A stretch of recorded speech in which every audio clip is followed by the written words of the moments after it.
Assalamualaikum warahmatullahi wabarakatuh. Di sini kami akan menjelaskan tentang bab 6, yaitu pengantar kewirausahaan teknologi.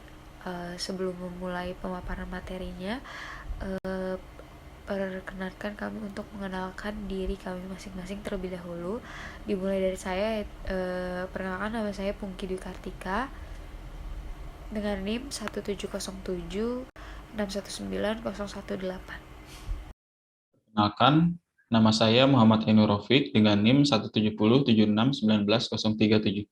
Perkenalkan, nama saya Salsa Delina dengan NIM 17076190123. Baik, di sini saya akan menjelaskan definisi dari economic knowledge. Jadi untuk pengertiannya sendiri itu ada beberapa. Yang pertama itu ekonomi berbasis pengetahuan didefinisikan sebagai ekonomi yang secara langsung didasarkan pada produksi, distribusi, dan penggunaan pengetahuan dan informasi. Kemudian ekonomi yang didorong oleh pengetahuan adalah satu di mana generasi dan eksploitasi pengetahuan telah memainkan peran utama dalam penciptaan. Kemudian untuk definisi kerja dari ekonomi pengetahuan itu sendiri, yaitu merupakan keadaan ekonomi dan proses menjadi ekonomi yang memanfaatkan aset dan kompetensi pengetahuan secara intensif dan ekstensif, serta pembelajaran ekonomi untuk mengkatalisasi dan mempercepat pertumbuhan ekonomi yang berkelanjutan dan juga kuat. Jadi selanjutnya itu ada pembahasan mengenai jenis-jenis kewirausahaan.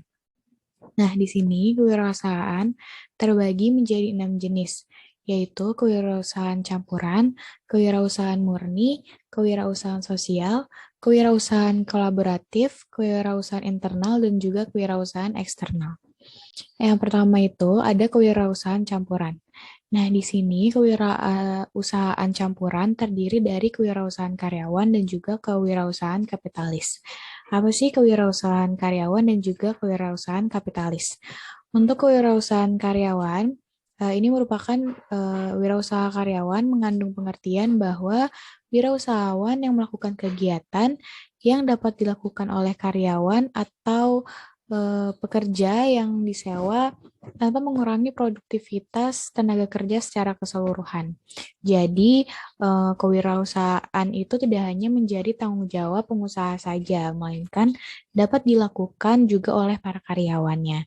Nah, dalam hal ini, direktur perusahaan biasanya berupaya untuk meningkatkan minat karyawan dalam perusahaan, sehingga karyawan dapat turut serta memberikan beberapa motivasi ataupun inovasi untuk meningkatkan produk ataupun layanan. Nah, jenis kewirausahaan ini, yaitu kewirausahaan karyawan, juga disebut dengan internal entrepreneurship, atau singkatnya itu biasa dikenal dengan intrapreneurship. Nah, selanjutnya yaitu kewirausahaan kapitalis. Kewirausahaan kapitalis dilakukan oleh perseorangan yang merupakan pemilik modal dengan bisnis yang mapan dan aktif. Peran pengusaha kapitalis ini cenderung terbatas karena meningkatnya kemungkinan untuk mengumpulkan dana dari sistem keuangan dan berbagai bentuk kerjasama bisnis. Nah, lanjut ada kewirausahaan murni. Kewirausahaan murni mencakup semua kegiatan yang diidentifikasi oleh pengusaha sebagai tindakan efisiensi tinggi, yang tidak akan memiliki hasil keuntungan yang sama jika dilakukan oleh entitas ataupun individu lainnya. Jadi ini tuh berbeda dengan kewirausahaan campuran yang karyawan. Jadi kalau kewirausahaan murni benar-benar dihandle oleh pemilik perusahaannya sendiri. Lalu jenis yang ketiga itu ada kewirausahaan sosial. Kewirausahaan sosial ini disebut sebagai kegiatan kewirausahaan yang bertujuan untuk memenuhi kebutuhan sosial dan kebutuhan kemanusiaan. Nah, tujuan dari adanya kewirausahaan sosial itu biasanya adalah tindakan untuk tujuan kemanusiaan yang dapat dicapai melalui operasi yang efektif dari komponen-komponennya. Contohnya itu yang kayak seperti saat ini ada platform Kita Bisa, itu termasuk kewirausahaan sosial. Lalu juga ada kewirausahaan kolaboratif. Ini merupakan jenis keempat dari kewirausahaan. Kewirausahaan kolaboratif dikembangkan bertujuan untuk entitas koperasi dengan area implementasi utama di sektor ekonomi tertentu dan juga cabang produksi produk pertanian. Lalu jenis yang kelima itu adalah kewirausahaan internal. Kewirausahaan internal dapat dikembangkan dengan memberikan staf senior untuk bertanggung jawab secara pribadi, baik untuk persiapan anggaran yang sesuai dengan tugas mereka, atau juga dapat mengelola departemen mereka sebagai perusahaan swakelola independen. Nah, kewirausahaan internal ini berfokus pada inisiatif dan semangat dari perusahaannya, yaitu seorang eksekutif memiliki kewirausahaan internal berperilaku seolah-olah ia memiliki perusahaan. Jadi ini sifatnya seperti hampir sama seperti kewirausahaan karyawan, yaitu ada yang menghandle di bagian internalnya. Nah, dengan adanya kewirausahaan internal ini menjadi keadaan kognitif yang menunjukkan karakteristik yang berbeda, yaitu dengan adanya kewirausahaan internal, yaitu dapat memunculkan kegigihan dan juga tekad yang kuat dalam keinginan untuk bekerja keras. Jadi karyawannya termotivasi untuk terus bekerja keras. Lalu juga kesediaan untuk mengambil resiko, tetapi hanya setelah penelitian yang cermat tentang kemungkinan kesuksesan. Lalu juga ini membangkitkan pemahaman, terutama didasarkan pada bagaimana fungsi pasar, khususnya dikaitkan dengan mengidentifikasi peluang baru. Lalu yang keempat itu bisa mewujudkan keengganan untuk terjebak dalam konvensionalitas dan roda gigi birokrasi dengan keengganan terhadap peraturan yang membatasi. Lalu yang terakhir itu akan memunculkan antusiasme untuk melakukan kegiatan kewirausahaan, komitmen emosional untuk sebuah organisasi, kemampuan untuk menginspirasi kepercayaan bawahan, dan juga kepercayaan diri dari pemasok eksternal. Nah, ngomongin tentang eksternal, lanjut ke jenis dari kewirausahaan yang terakhir, yaitu kewirausahaan eksternal. Kewirausahaan eksternal mencakup unsur-unsur lingkungan bisnis eksternal yang dapat mempengaruhi suatu perusahaan, baik secara langsung maupun tidak langsung. Nah, kewirausahaan eksternal ini dibagi menjadi dua, yaitu ada umum dan juga khusus. Nah, faktor utama dari kewirausahaan eksternal umum yaitu ada yang pertama, situasi ekonomi umum. Maksudnya adalah situasi ekonomi geografi area di mana perusahaan diaktifkan tercermin dari tingkat kekayaan dan keseluruhan kemakmuran daerah. Jadi di mana perusahaan berada, di situ tercermin dari tingkat kekayaan dan keseluruhan kemakmuran daerah. Lalu juga ada yang kedua, teknologi. Teknologi adalah kumpulan pengetahuan, metode, dan teknik yang luas digunakan dalam produksi dan distribusi barang. Metode dan teknik baru telah menghasilkan kualitas dan biaya perbaikan, dan juga penciptaan barang baru yang dapat membanjiri pasar. Jadi teknologi itu sangat mempengaruhi adanya terhadap kewirausahaan gitu. Lalu yang ketiga ada konvensi moral dan nilai-nilai sosial. Budaya sosial seperti yang diungkapkan oleh seperangkat aturan tidak tertulis di lingkungan yang mengatur tentang perilaku individu satu sama lain merupakan faktor penting dari lingkungan bisnis secara umum. Nilai dan keyakinan sosial juga mempengaruhi sikap karyawan terhadap perusahaan. Jadi, bagaimana kebudayaan atau kultur yang dibangun di dalam perusahaan itu, ataupun di luar perusahaan yang bisa berdampak ke dalam perusahaan. Seperti itu. Lalu yang keempat ada iklim politik. Tingkat stabilitas politik yang berlaku di suatu tempat memiliki pengaruh yang signifikan terhadap kegiatan usaha. Contohnya itu seperti perubahan yang sering terjadi dalam pemerintahan seperti saat ini juga, terutama ketika mereka terjadi di bawah kondisi politik yang tidak normal ataupun tidak stabil, maka hal ini dapat mengakibatkan kerusuhan sosial dan juga kerusuhan ekonomi tentunya. Terus yang kelima itu ada hukum dan konstitusi. Konstitusi sebagai hukum tertinggi negara menetapkan aturan operasi umum untuk 3 cabang pemerintahan, yaitu legislatif, eksekutif, dan juga yudikatif, dan menjunjung tinggi hak-hak sipil yang fundamental. Nah, negara hukum ini adalah sistem yang mengatur eksistensi sosial dan menentukan perilaku serta hubungan dari anggota masyarakatnya. Hal ini juga menentukan apa yang tidak atau mungkin dapat mempengaruhi bisnis serta tindakan yang berkaitan. Jadi hukum dan konstitusi itu juga bisa berdampak ke seperti bisnis ini sama aja kayak iklim politik ya. Terus yang keenam itu ada penduduknya sendiri. Jadi jumlah penduduk di wilayah perusahaan sekitar memiliki fasilitas dan operasi secara langsung mempengaruhi kelangsungan hidup dan perkembangan usaha. Terlepas dari populasi keseluruhan ukuran, elemen lain yang harus diselidiki dan diperuntukkan oleh perusahaan. Struktur populasi berdasarkan variabel sosiodemografis seperti umur, jenis kelamin, dan juga kelas sosial. Nah, yang terakhir itu ada kekayaan alam. Jadi, melimpahnya kekayaan alam di suatu negara dapat menentukan pertumbuhan ekonomi tentunya, dan juga kemakmuran ke tingkat yang lebih signifikan. Kekayaan alam terutama termasuk stok biji besi, minyak bumi, kekayaan hutan, tanah subur, perikanan yang kaya, ataupun kekayaan sumber daya lainnya. Nah, hal ini merupakan dasar bagi pengembangan produksi primer, jadi bisa menyokong keberhasilan dari usaha juga. Nah, lalu juga ada faktor-faktor dasar yang membentuk kewirausahaan umum gitu. Jadi di sini ada kompetitor, ada pelanggan, ada supplier, ada asosiasi profesional, ada kelompok penekan atau yang memotivasi dari luar, juga ada serikat pekerja, dan juga yang terakhir ada perusahaan mitra. Oke, materi yang selanjutnya adalah kewirausahaan berkelanjutan. Jadi, kewirausahaan berkelanjutan itu didefinisikan sebagai penciptaan perusahaan yang layak, menguntungkan, dan terukur melahirkan pembentukan jaringan inovasi dan kluster pengetahuan yang mereplikasi diri dan saling meningkatkan yang mengarah ke apa yang disebut daya saing yang kuat. Itu menurut Carayanis tahun 2005 sampai 2010. Oke, yang selanjutnya itu jalur karir kewirausahaan yang ditempuh oleh seorang pengusaha individu yang dapat dikomposisi menjadi 5 tahap, yaitu ada fondasi, kebangkitan, spesialisasi, penciptaan, dan pematangan.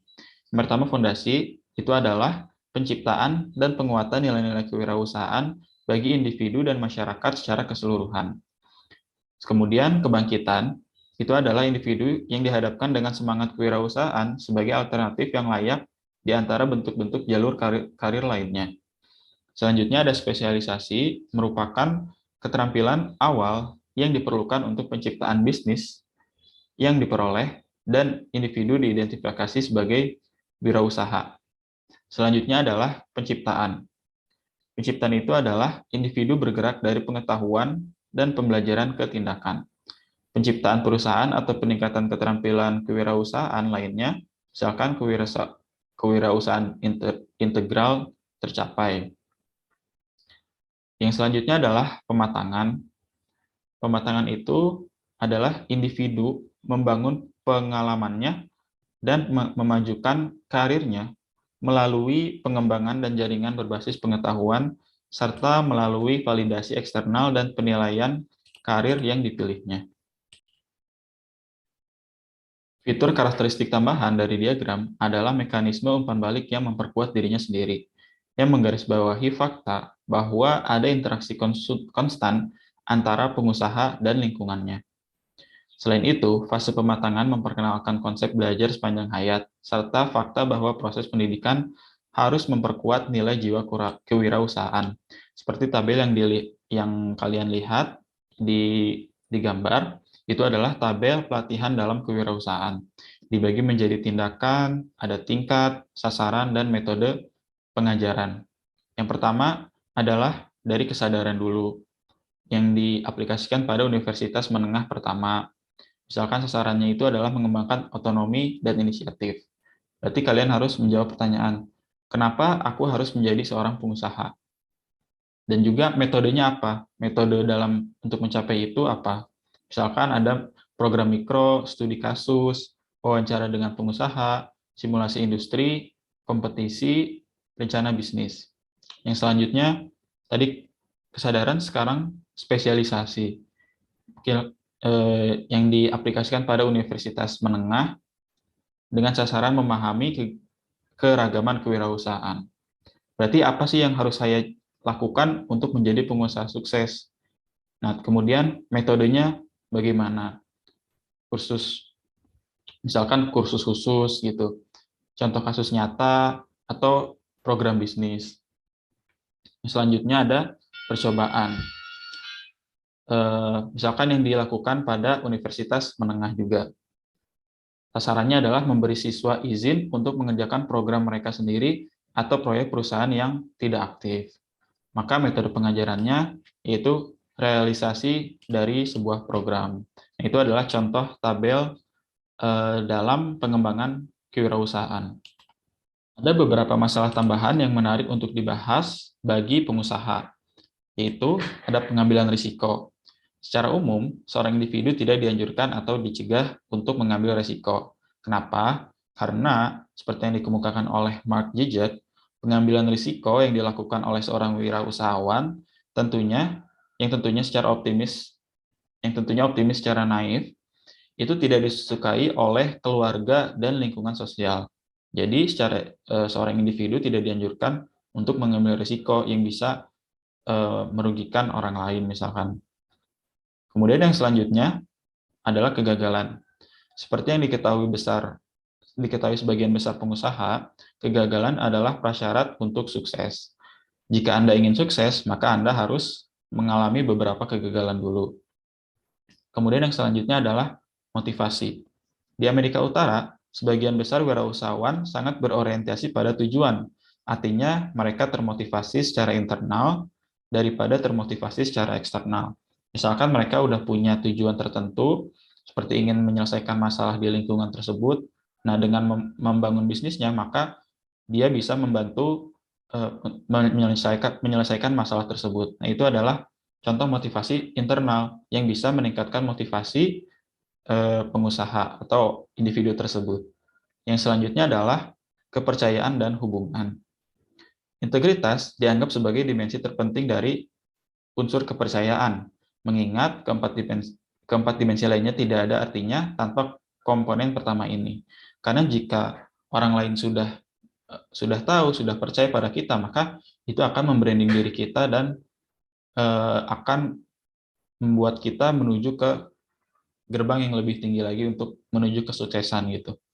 Jadi kalau orang lain sudah tidak percaya, maka kita susah lagi untuk membangun kepercayaan itu, dan pada akhirnya bisnis kita akan gagal karena orang tidak ada yang percaya. Kemudian ada keterbukaan juga. Nah, keterbukaan itu penting untuk membangun sebuah hubungan, namun tidak pada tingkat yang sama dengan 4 yang lainnya. Kemudian di sini saya akan menjelaskan tentang model learning life cycle dan strategi pembelajaran.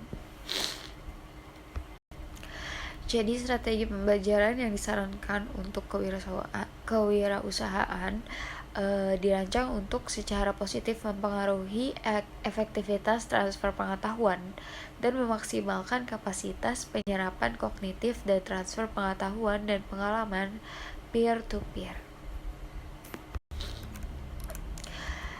Jadi kewirausahaan itu sendiri juga dipengaruhi oleh konteks lingkungan, di mana lingkungan sangat berpengaruh dalam bertumbuhnya suatu kewirausahaan. Seperti studi di salah satu negara yaitu Prancis. Di sana itu wirausahawan itu dipandang egois dan juga serakah karena untuk menghasilkan uang mereka akan melakukan berbagai cara gitu. Dan untuk menjadi wirausahawan juga di sana itu sangat sangat sulit karena pandangan stigma masyarakat yang kalau misalkan wirausahawan itu gagal, mereka akan dianggap pecundang atau dianggap orang yang gagal. Kemudian untuk strategi pembelajaran, uh, seperti yang tadi kita sebutkan, yaitu LLM. Nah, disarankan untuk lebih mendalami kewirausahaan itu diajarkan pada usia yang lebih muda, yaitu sekolah dasar atau menengah, agar lebih bermanfaat bagi siswa berpendidikan tinggi dan memperkuat nilai kewirausahaan mereka. Kemudian yang selanjutnya adalah inkubator bisnis. Apa sih itu inkubator bisnis? Inkubator bisnis itu adalah organisasi yang menyediakan lingkungan perlindungan dan dukungan untuk memulai bisnis. Jadi, seperti yang hal-hal yang lain juga, bisnis juga perlu lingkungan yang mendukung, yang saling memotivasi dan saling suportif agar seorang individu yang memulai berbisnis, mereka akan terpacu, termotivasi untuk membuka bisnisnya dan bisa sukses. Karena ini adalah penting gitu. Jika kita tidak memiliki lingkungan yang bagus, maka akan susah bagi seorang individu untuk membangun bisnisnya menjadi sukses. Porter pada tahun 1986 membedakan 4 bidang yang berbeda dari aktivitas inkubator atau elemen ruang lingkup kompetitif. Yang pertama, itu ada lingkup vertikal. Bersama dengan pemodal ventura, malaikat bisnis, dan perusahaan konsultan. Kemudian yang kedua ada cakupan segmen. Sumber sebenarnya dari startup mungkin merupakan arah dan ruang lingkup lain untuk inkubator. Kemudian yang selanjutnya, lingkup geografis. Fokus geografis merupakan faktor kompetitif alami bagi inkubator bisnis regional. Dan yang selanjutnya adalah fokus industri, teknologi informasi, perangkat lunak, internet, dan layanan bioteknologi adalah contoh khas industri untuk perusahaan rintisan panas di inkubator. Berbagai fokus kompetitif dan tujuan strategis telah menyebabkan banyak jenis inkubator yang menawarkan keuntungan khusus kepada klien. Nah, ini adalah arketipe inkubator yang paling umum, yaitu ada inkubator bisnis regional, inkubator universitas, inkubator komersial independen, inkubator internal perusahaan, dan inkubator virtual. Kemudian yang selanjutnya adalah penetapan 5 layanan inkubator. Pengusaha membutuhkan layanan fasilitas bisnis seperti pembiayaan, ruang kantor, infrastruktur teknologi informasi, kepemimpinan, dan lain-lain yang disediakan oleh perusahaan konsultan, perusahaan real estate, dan lembaga penyedia layanan lainnya. Berikut ini diidentifikasi sebagai 5 layanan inkubator inti. Yang pertama adalah akses ke sumber daya fisik. Tentunya inkubator perlu menawarkan ruang kantor, perabotan, fasilitas olahraga, jaringan komputer, keamanan 24 jam, dan fasilitas lain yang berhubungan dengan infrastruktur fisik dan real estate. Yang kedua adalah dukungan kantor. Selain infrastruktur, inkubator juga perlu menawarkan dukungan kantor seperti layanan kesekretariatan dan penerimaan, dukungan jaringan komputer, dan dukungan akuntansi. Kemudian yang selanjutnya adalah akses ke sumber daya keuangan. Inkubator juga menyediakan akses ke modal ventura yang biasanya merupakan kombinasi dari ekuitas swasta dan modal eksternal yang diinvestasikan oleh para pelaku bisnis, modal ventura, atau lembaga dan perusahaan lokal. Kemudian yang selanjutnya adalah dukungan startup kewirausahaan. Pengusaha mungkin kuat dalam teknologi dan visi bisnis, tetapi mereka biasanya memiliki keterampilan organisasi, administrasi, dan hukum yang buruk. Jadi perlu para pengusaha itu dibantu dengan dukungan startup kewirausahaan. Yang selanjutnya adalah akses jaringan, yaitu inkubator yang sukses memberikan pengaruh positif pada wirausahaan baru yang mencoba membangun dan menumbuhkan bisnisnya. Jadi, dengan akses jaringan, para pengusaha yang melalui inkubator, itu inkubatornya bisa menyediakan layanan atau jaringan yang bisa membantu wirausahaan menjadi untuk membangun startup yang sukses. Jadi perlu sekali akses jaringan ini. Baik, sekian presentasi dari kelompok kami. Kurang lebihnya mohon dimaafkan. Wassalamualaikum warahmatullahi wabarakatuh.